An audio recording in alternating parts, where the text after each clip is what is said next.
What's good, Internet? My name is Attack Slug. Welcome back to the road to WrestleMania in SmackDown SvR 2011 on the PS3. What's good, Kane? Why would you say get lost, Kane? Huh? Kane? What? We're gonna fight now. Big red machine. That's what's up. What? I'm gonna keep pushing him. Yeah, bring it. Don't just sing it, bring it. So I have a question. And the question is, can you do any other moves here besides onto the car? Besides the just regular moves? Like, is this only punching and, like, I haven't been able to do, like, regular wrestling moves here, which has been weird. Boom! With the fire extinguisher. Good God almighty. That is solid red steel. And I missed. And I keep missing. Can I climb the... I can climb the truck. Hell yeah. Not as good as a helicopter, but it'll do. And I hit him just barely. That's gotta be Kane. I think that took more out of me. How did Kane get a finisher? What? How did Kane... What? Oh, come on now. That is shenanigans of the highest degree that Kane, I guess, somehow dodged the dropkick from the top of the truck and managed to do that. But yeah, like, I'm hitting the different directions on the analog stick. And, like, can I do other moves besides just that? Because that's kind of lame. Like, I want to do wrestling moves here in the backstage area. And, like, I kind of can't, which is weird. I don't know. It's weird to me. But I guess the point is, alright, go get weapons, go use the environmental, you know, things and whatnot. And I get that, but at the same time, I guess now I'm used to 2K18 where I can actually use weapons and not just do, you know, chops and punches backstage. Like, I get it. That's more authentic to a brawl, if you will, but I don't know. There, see, like, that was a move. So, I don't get it. But we gonna throw Kane around and knock him into several cars. Boom! Head first, baby. Head first. I missed the heel kick. I missed the heel kick. And now I can't see myself. And now I can't see myself. Okay, holding R1 gave me a move there. Which was like the first time. So let's see if I can continue holding R1. Yes, okay. So why is it when I just use the control stick... Wait, did I win? I don't even know anymore. Anyhow, I beat up Kane and Kane just gets up and is like, nah, it's okay, bruh. Don't worry about it. It's fine. Back to my spot to stand here and look menacing. Because that's what... Oh, I can talk to him now. I can talk to him now. And he just... It says growl in the text. And he goes, eh. That's pretty funny, Kane. It's pretty funny. Anyway, welcome to a fine Sunday. Sunday here on the program. After that little bit of a Kane distraction shenanigans, let's go have our match here against Dolph Ziggler, non-title, on SmackDown. It is Sunday, which means the news is a bit light, if you will, but there is a little bit of stuff here and there. Most notably, that Seth Rollins put out a call and open challenge, like on Twitter, even though it's not actually Raw yet, because that's tomorrow.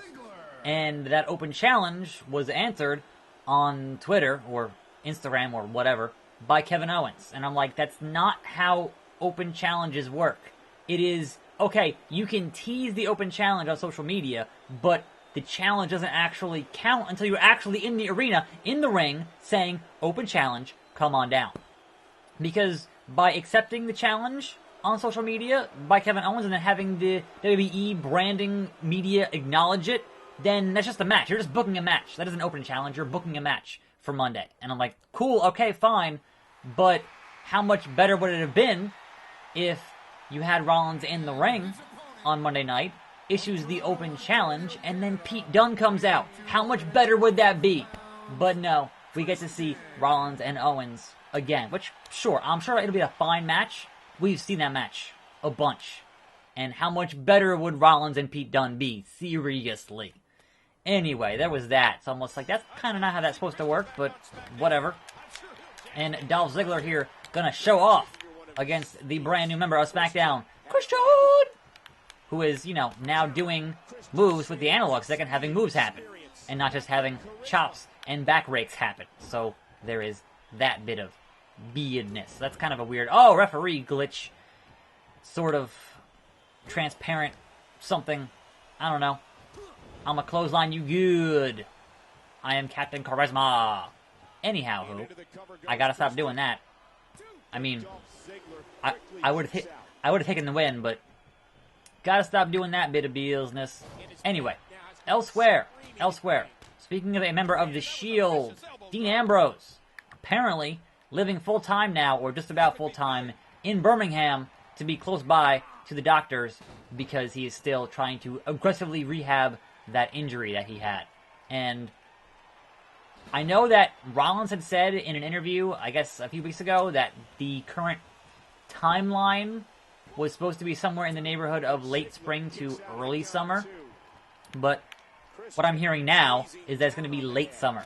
So again, a surprise return for SummerSlam, seeming more and more likely if Dean Ambrose stays on track. And I guess I'm just curious at this point where you put Dean Ambrose. Like, when he comes back, is he on Raw automatically? Is he on SmackDown? Is he, like, what do you do with the Dean Ambrose in 2018, having been gone for as long as he's been gone at this point? Like, where do you slot him in? Who does he feud with?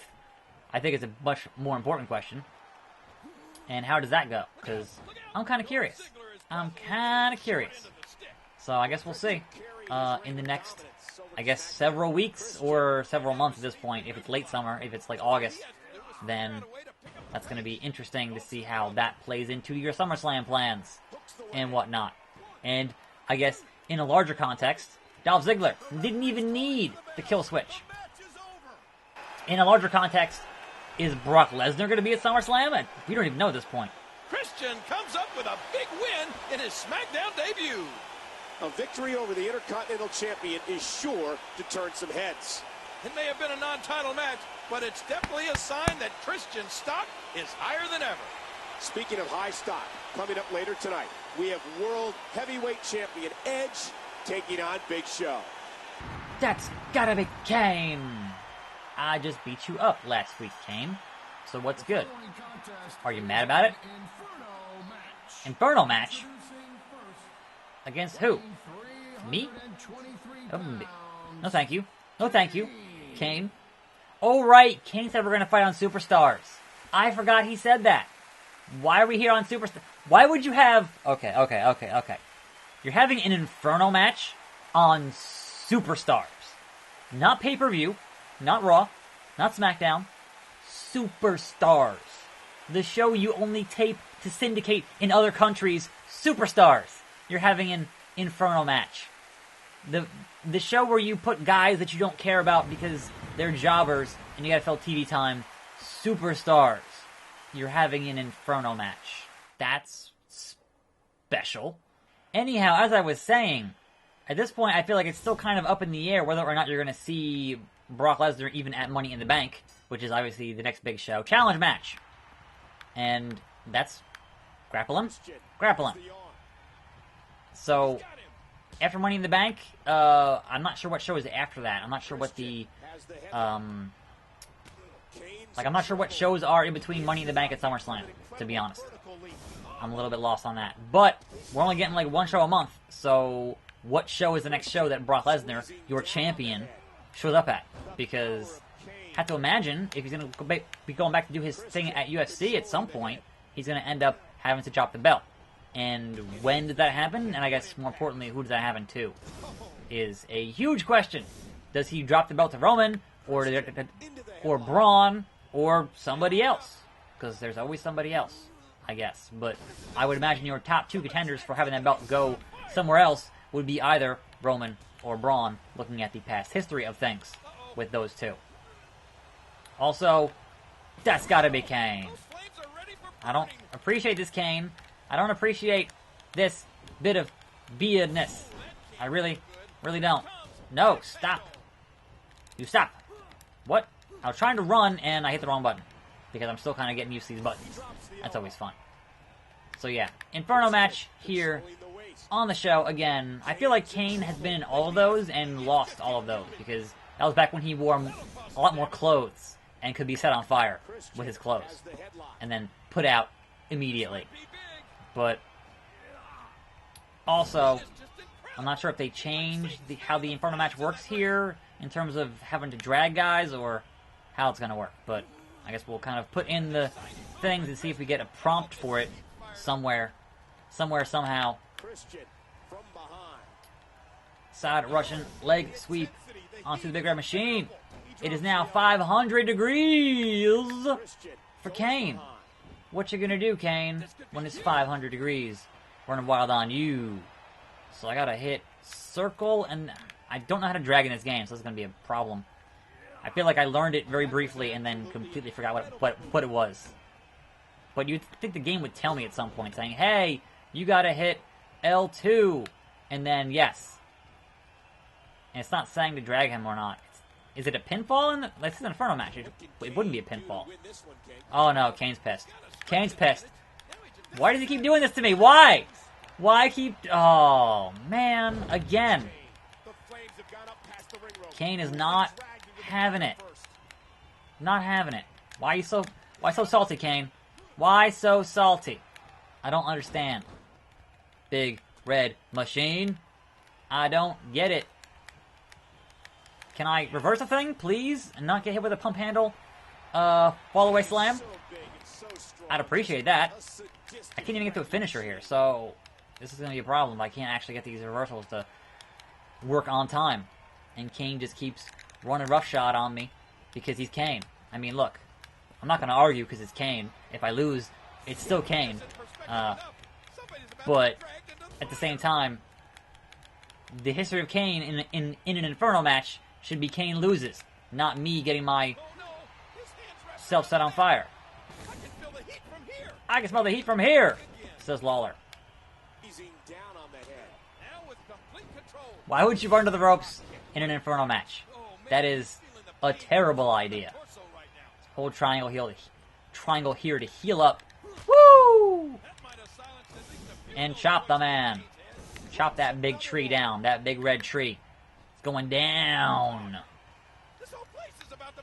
How do I drag him into the flames? It's not giving me the prompt to do it.